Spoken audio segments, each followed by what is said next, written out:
Hello everyone, my name is Zeva Wu. I'm one of the members of the technical team of BDTI, and today I'm going to present you a demo on one of our self-paced labs we have developed as an additional source for non-technical pilot users.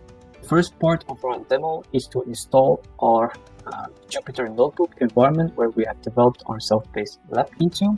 So the Jupyter Notebook environment is a great integration between text explanation and code integration for an interactive learning experience.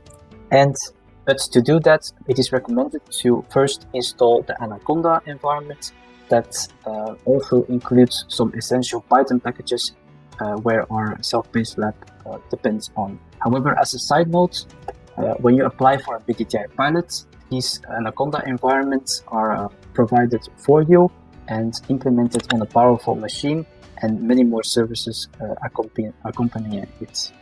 For more info, you can go to the official website of BDTI at the bottom.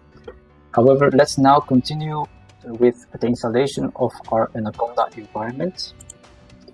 To do that, please go to the official Anaconda website here, and then you can click on Download, which will navigate to a graphical installer here in Windows. Click on Install. Click on the graphical installer. When you have downloaded your installer, you can open the installer and this setup will display. You can click on Next, you can click on Agree, click on Next again, and then you can choose the destination folder where your Anaconda software will install. However, in my case, I've already installed it. However, following it's quite straightforward when you follow the on-screen instructions. When you installed the Anaconda environment, you can go to the search bar of Windows and you can type in Jupyter Notebook, and you can click on Jupyter Notebook here, and then your local browser will open, and you have just opened the Anaconda environment with the Jupyter Notebook environment. Now that we have installed our Jupyter Notebook environment, we shall continue with the introduction of our self-paced labs. So here's a list on all the self-paced labs we have developed for BDTI pilot members. So in this slide, you see the title of each of these self-paced labs we have developed, the different open source data used to demonstrate the principles introduced in these self-paced labs, and the different Python packages, Python tools introduced in these tutorials. However, in this demo, we shall continue with only one of the self-paced labs about machine learning techniques in classification. When you go to your Jupyter Notebook environment, you can navigate to the folder containing these self-paced labs and then open the classification part. So here you see the self-paced lab about classification methodologies on the Wisconsin breast cancer data. So what is classification? Classification is a form of supervised machine learning. So what is the goal of supervised machine learning? The goal of supervised machine learning is to train a machine learning model by providing features and associated label with it. So the goal is to train a machine learning model that, given some features, some inputs, you can predict a particular label and output. But for the classification case, the label here represents one of the classes that you want to predict. So for example, in the binary classification case, you might want to predict the label 0 or 1, which might in real life, in your use case, represent true or false, or is my investment risk or no risk? Is my investment a profitable case or a non-profitable case? In the open source data that we will use these classification methods on is the breast cancer Wisconsin dataset extracted from Kaggle, which is a machine learning community. And at the bottom, for each of these self-paced labs, we also provide a section on what you will learn. So in this case, in this self-paced lab, we explain you how you can explore and pre-process data for training classification machine learning models.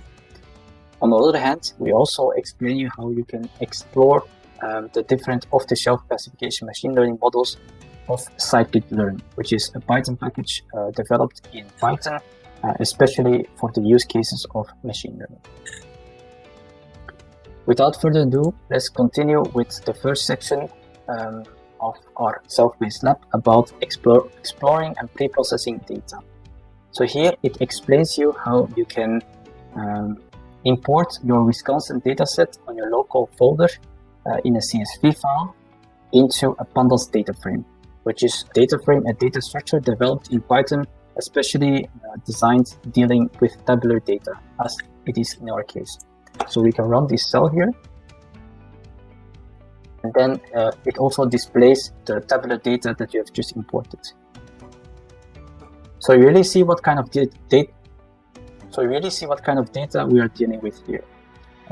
We have data on 568 patients measuring a particular cancer cell that they have. So for example, we have measured the dimensions of cancer cell that they have, dimensions such as the radius, the texture, the perimeter of that cell nucleus.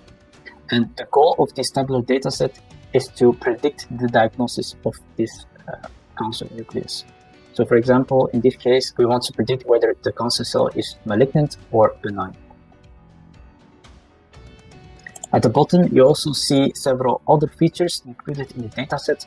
We have also data on the compactness, the concavity, the concave points, symmetry, fractional dimensions of our cell nucleus as features.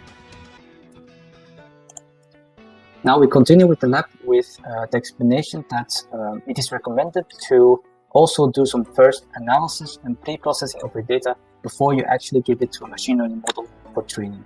So for example, steps might require to detect and fix some issues in the data. For example, dealing with missing data, with errors, with outlier values, or you might want to derive new features, new columns out of this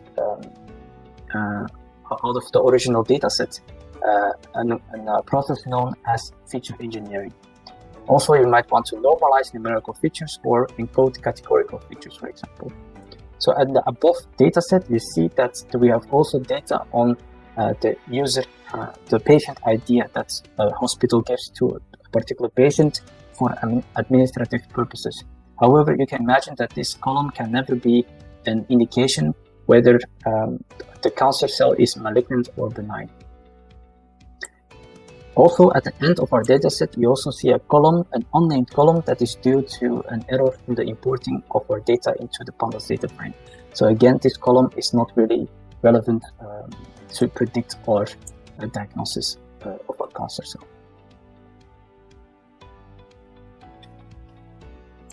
An easy solution would be to just delete the first and the last column containing these irrelevant features. So when you do that, you have just removed the columns that are irrelevant to you. Alright, now we have cleaned our data and removed some irrelevant features in our dataset. Another aspect would be to do some analysis on the features of our dataset. So what we have done here is to plot the box plot of all our features. So in this case, we have plotted the box plot of all our features depending on whether the patient has a malignant cancer cell or a benign cancer cell. And you see a simple observation here. We see that for each of these features, the feature is larger than for the malignant case compared to the benign case. For many of these features is this the case, and it is already a really great observation at the beginning of your analysis to consider this when training your machine learning model. Alright, now we have analyzed our data, we have cleaned our data, now let's continue with the preparation of our data for the training of our machine learning model. So one of the best practices in machine learning is to split our original dataset into a training data and a test data. And the best practice in machine learning would be to only use the training data for the training of your machine learning model and the test data for the validation, the checking of the goodness of your trained machine learning model. So in this case, we explain you how you can do that.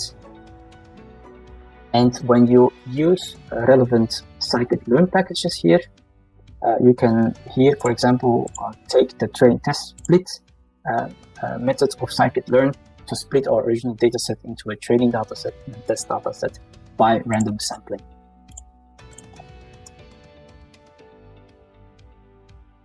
Right. Now that we have cleaned our data, we have analyzed our data, and we have prepared our data for training by splitting into a training dataset and a test dataset, we are ready to give this to a machine learning model. So there are many machine learning models of scikit-learn package. However, for the sake of simplicity, we shall only take one of the linear models called the logistic regression model. And with that, we are importing our logistic regression model of the linear models of scikit-learn. And we are also training our model by using the .fit function of this logistic regression classification model. By also providing the training data sets, the training features, and the training label here. And with that, with just one line of code, you have trained a classification machine learning model using scikit-learn. All right, let's see how our trained machine learning model performs by comparing it with the test labels. When you use the prediction methods of our trained model and providing the test features, you can just calculate the predictions of this trained machine learning model just like that with one line of code. And then you can compare this with the labels of our test dataset. And you'll see that the data, the machine learning model is already quite good. You see that many of these labels correspond to each other. However, you see also that some of these labels are not correctly predicted. So now you might wonder, are there methods out there to also evaluate our trained machine learning model without comparing different predictions one by one? Yes, there are. Therefore, we also introduce a section on classification metrics. So there are many classification metrics out there. There's accuracy, there's precision, there's recall, there's F1 score, there's support with all their own definitions. But however, with the scikit-learn package, you can import the relevant functions to calculate these classification metrics. So here we are importing the accuracy score function and the classification report function. And with one line of code, you can provide the test labels and the predictions of our trained machine learning model, and you will calculate the relevant classification metrics. So now you can make statements based on these classification metrics, such as from all of the patients in our dataset that have cancer diagnosis benign, 94% of them are classified correctly using the trained model, which is already a very positive result. Another way to evaluate trained machine learning models is to use a confusion matrix, which utilizes other classification metrics such as true positives, true negatives, and false positives.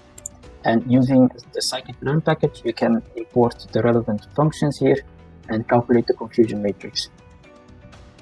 Also, you can make a more visualized plot using the relevant function in scikit-learn package and make a visualization of the confusion matrix.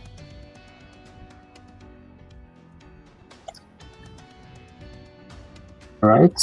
Now, another way is to also calculate the receiver operator characteristic charge, which is another graphical way to evaluate your trained machine learning model. And you can follow the instructions along of the self-paced lab, and the self-paced lab explains you line per line how you can use the relevant scikit-learn packages to to calculate and plot this ROC curve, this receiver operator characteristic chart. All right. Now, an associated classification metric to this ROC curve is the area of the curve, and again, you can calculate this by using the relevant scikit-learn package, scikit-learn function. Here we see that we have an area under the curve metric of 0.996502. Now, of course, logistic regression is just one of the methods of one of the machine learning models in scikit-learn.